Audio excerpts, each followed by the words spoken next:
Hey you guys, it's Rachel here with Senza Tempo Cane Corso. So I'm here with Belladonna's last two puppies. We have these two fine specimens left. They are sold, so I don't mean to insinuate that they are available. The male will be going to his new home, I believe on the 16th. And our little girl is staying right here. Haven't come up with a name for her yet, but honestly I really haven't been trying because I've been so busy with Velocity.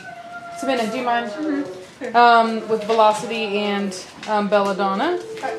Valak is in his kennel and is deciding that since he can hear me talking that he's going to try to scream over me. No, Valak. Wanted to say a big thank you to Elena. She sent us some chocolate, which was really sweet.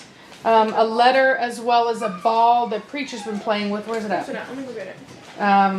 Yeah, Preacher's been, he's quite fascinated by it. He's confused by it too. Confused by it, fascinated by it. He's trying to figure out how to get into it, which is kind of funny. We have Vitani out right now. Just kind of doing some cleanup.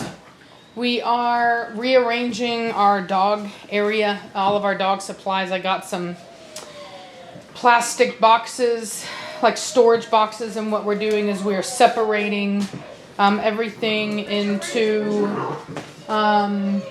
different boxes that are for those certain things. Where'd you put your ball?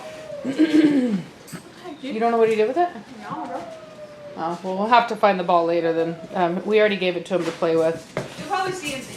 It's funny, it's a ball within a ball, which I think is why he was having fun trying to figure out what it is. But yeah, it's somewhere in the house. Which is weird because it's hard to find or to lose a ball in the house. Mm-hmm.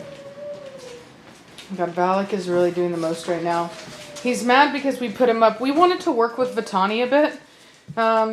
As I've told you guys before, sometimes I'll work with an individual dog for a while.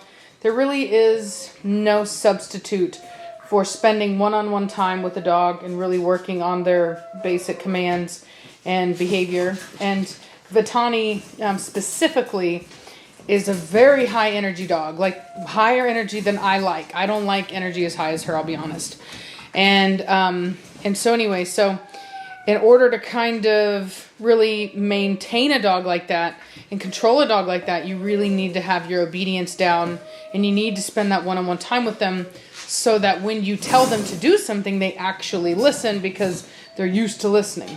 So, like I said, I've been doing some one-on-one time with her. Her brother does not approve. He's quite upset by it. And so he's in his kennel hollering because Lord knows that there's nothing worse than being separated from your sister. Oh, there it is.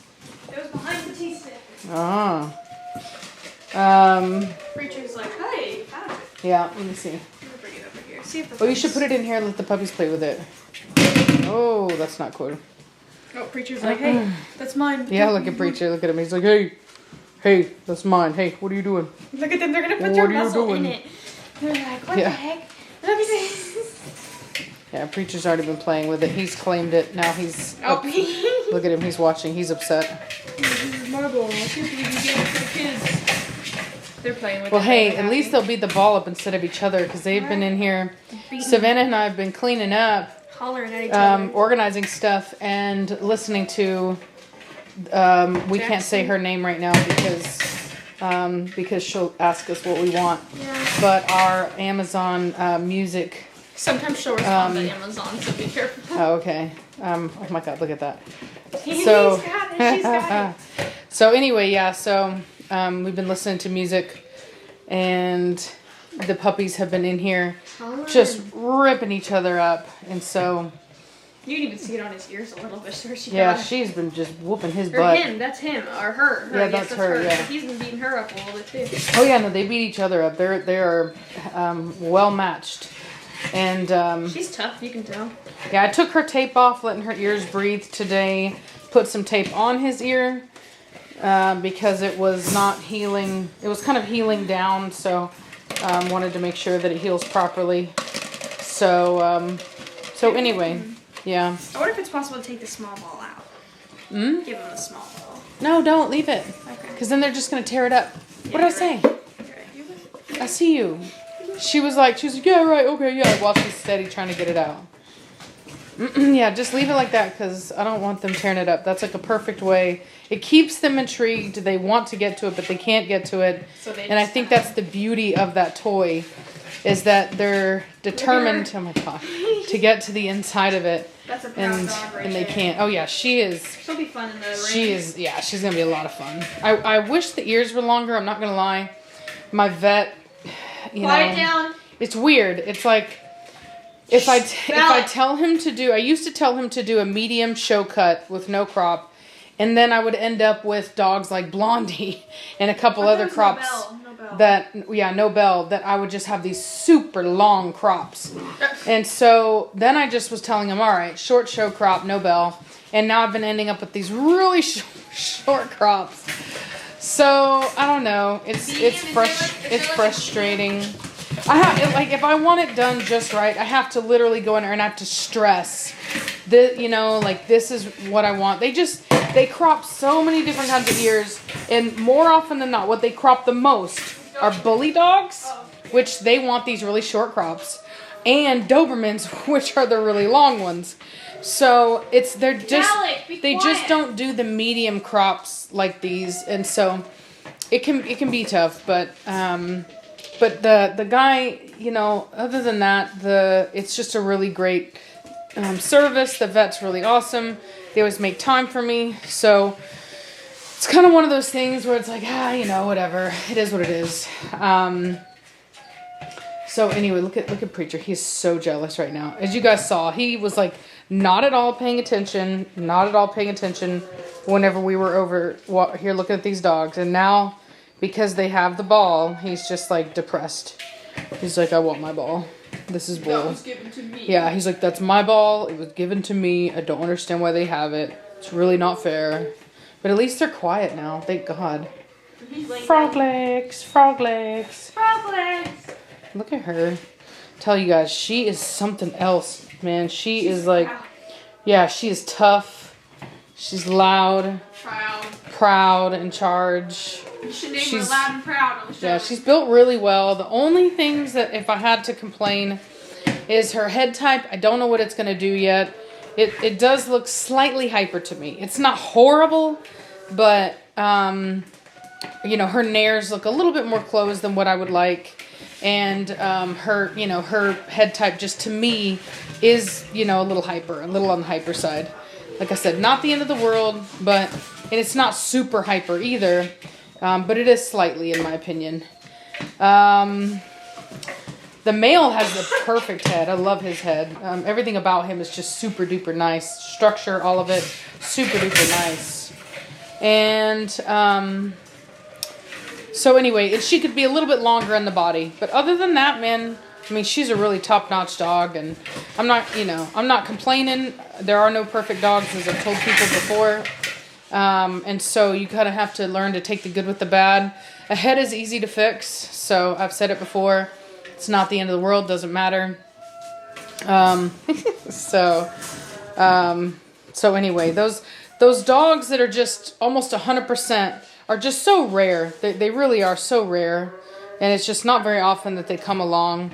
And, that's, to me, an argument for why the, like whenever you're showing dogs, right? Like, it's supposed to showcase those really special dogs that just have it all together, It's supposed to be... I was talking to a friend about this the other day.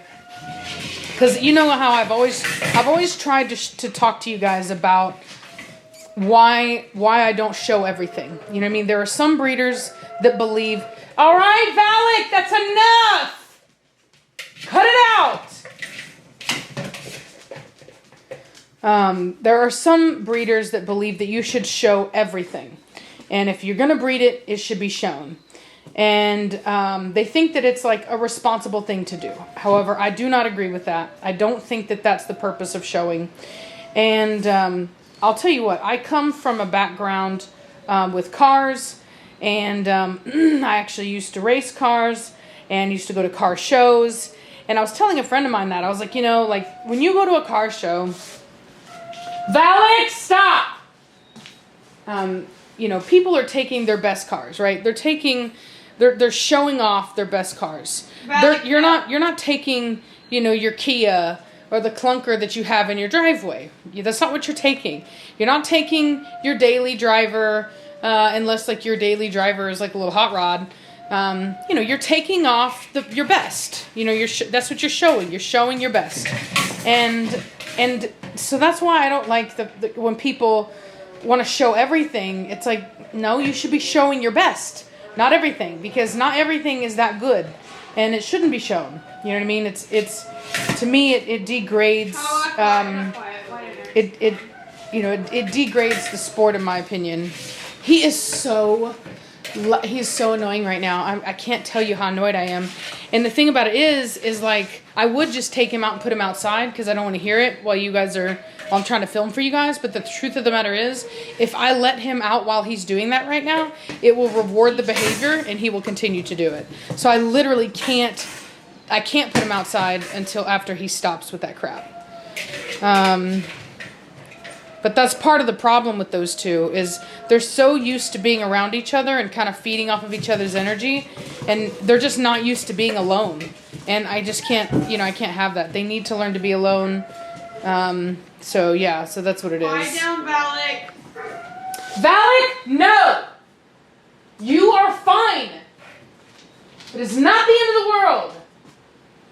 Jeez Louise, a dog. He's in there acting like he's dying just because he's alone. Valak, cut it out. And the thing about it is, he was quiet until I started talking. Well, I have to outlast him. And for any of you who don't know, that's what you have to do. When you have a dog that is throwing a tantrum like that, never let a dog out while they're making racket like that. Because it will only reward the behavior, and it will continue that behavior. And if you don't want your dog screaming at you all the time, every time they want something, you cannot reward that behavior. What you can do is you can wait for a break, like right now. It's gonna go very quick. You wait, go let him out real quick. You wait for him to be quiet, like right now where he's actually taking a break. He is being quiet right now. And you gotta rush in there and you gotta let him out now that he's been quiet. But pretty boy, pretty girl, pretty girl. So anyway, well, I just wanted to,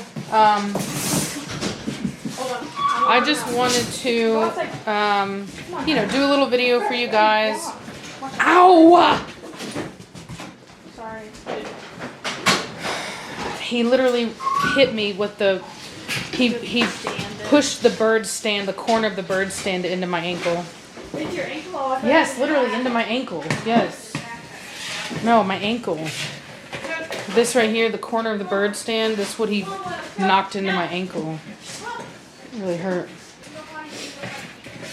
So anyway, so just wanted to kind of show you guys how he's doing, or how they are doing, what they are doing, how they look, all that good stuff.